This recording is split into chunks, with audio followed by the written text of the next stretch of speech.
Question 1. What are the features common to all cells and the features that differ? Features common to all cells. Every cell, whether bacteria or human, shares these fundamental features. 1. Plasma membrane. Phospholipid bilayer with proteins. Selective barrier controlling entry and exit. Essential for maintaining distinct internal environment. 2. Cytoplasm. Gel-like fluid filling the cell. Contains dissolved nutrients, ions, and enzymes. Site of many metabolic reactions. Site. 3. Ribosomes. RNA plus protein complexes, not membrane bound. Synthesize proteins from mRNA. Universal protein factory. 4. DNA. Stores generic information. Universal genetic code.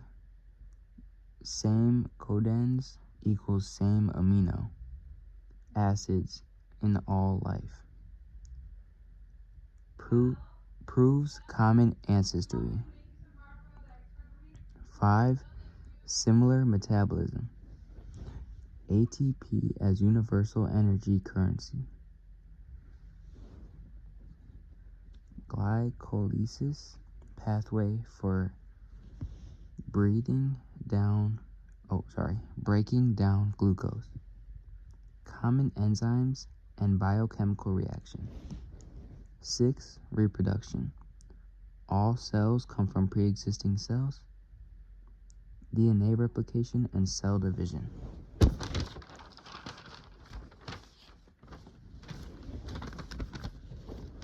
Features that differ.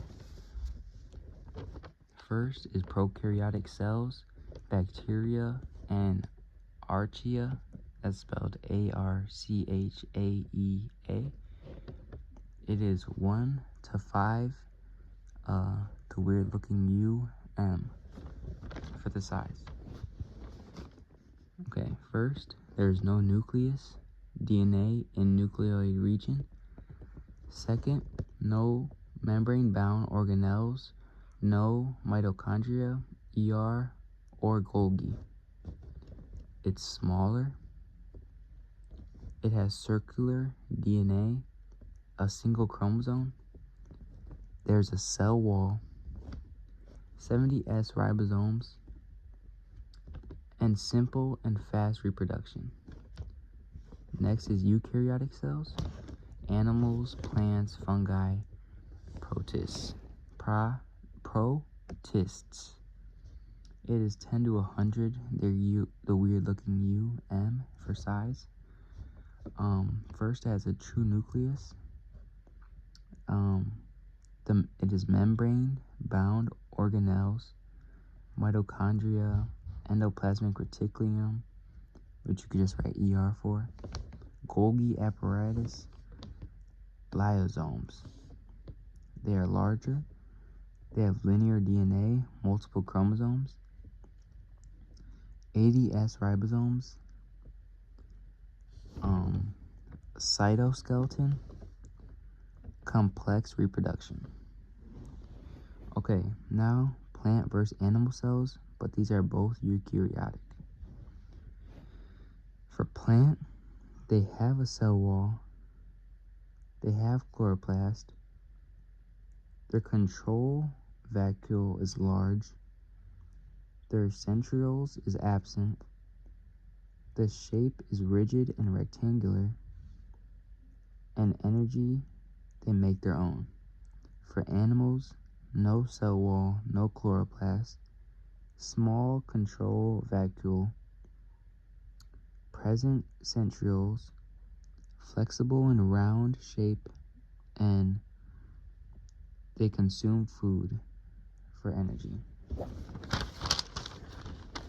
Then you're going to want to draw the two. For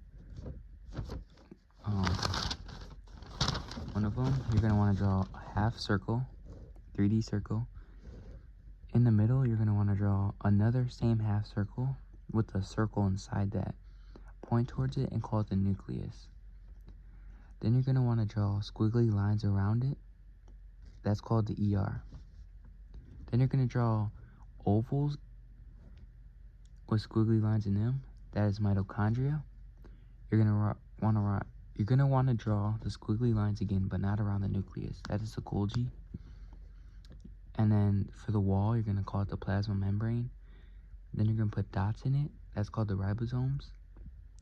And then just point to a random space inside the big circle. That's cytoplasm. Now you're going to want to draw a kind of weird shaped bean or banana shape with a tail. The tail is called flag L. Then you're going to have little dots in it called ribosomes. You're going to point to random space. That's called cytoplasm. You're going to point to the wall. That's called a cell wall.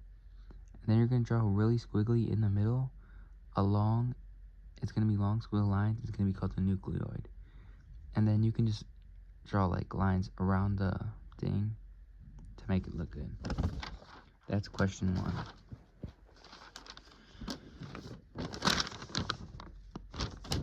Question 2. What determines whether a substance can pass through a biological membrane? Biological membranes are selectively permeable.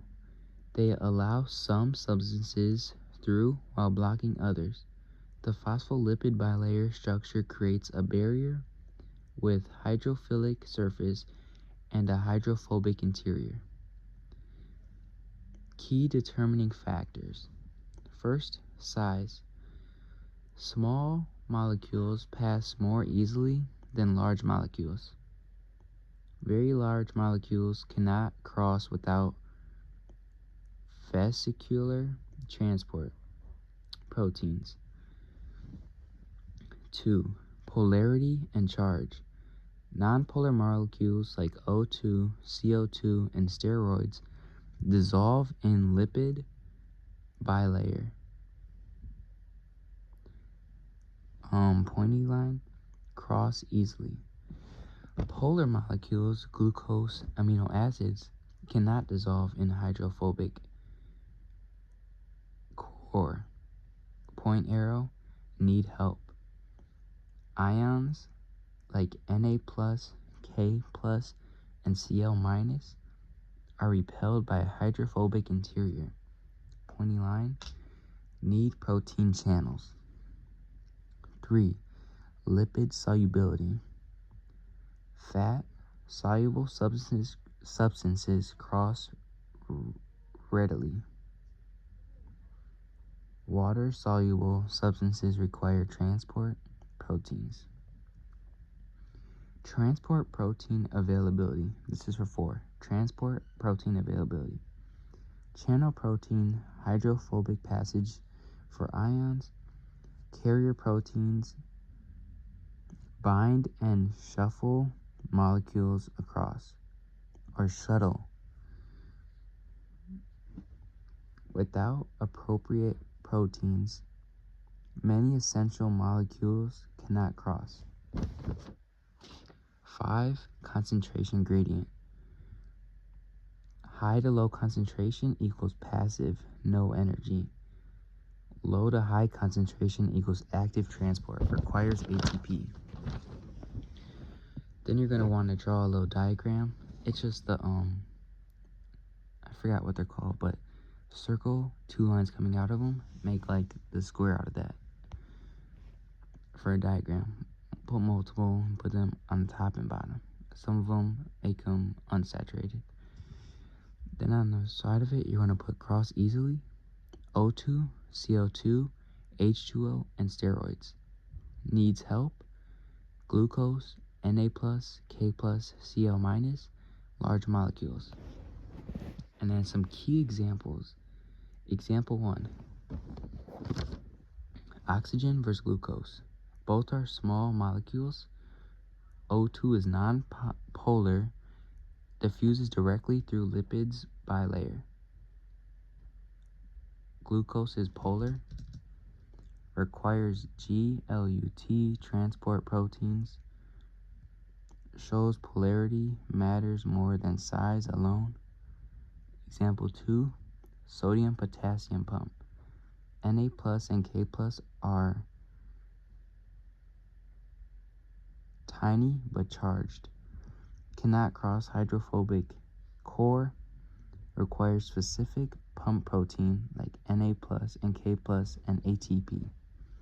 Maintains electrical gradient in neurons. Example 3, steroid versus peptide hormones. Steroid hormones, lipids soluble, cross-membrane, bind receptors inside cell. Peptide hormones cannot cross-membrane, bind surface receptors, trigger internal signaling.